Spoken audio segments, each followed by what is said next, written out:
Let's solve one beautiful math question in the easiest way. Ready? But before we start, try this question in your mind.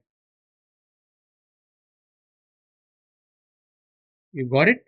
Now, what's the easiest method to solve it so that you will never lose here again? We have given 56 divided by 4 into 4 plus 3.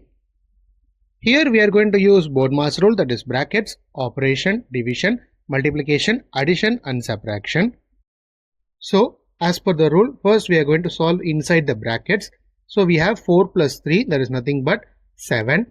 Now the entire equation changes as 56 divided by 4 into 7. Now as per our BODMAS rule which we discussed now, first we are going to do division, then we are going to do multiplication. So 56 divided by 4 becomes 14. Now multiplying 14 with 7 we get 98.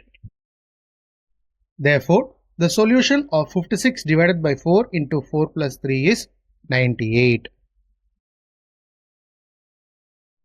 Hope you guys understood this concept and enjoyed my video. If you have any doubt in any part, do comment in the comment section and I am ready to answer that doubt and make you guys clear with it. Do share this to your friends and challenge them to solve before watching the video and ask them to comment in the comment section if they did it so. Thank you friends. Do subscribe my channel for more interesting videos like this and we will meet in a new video soon.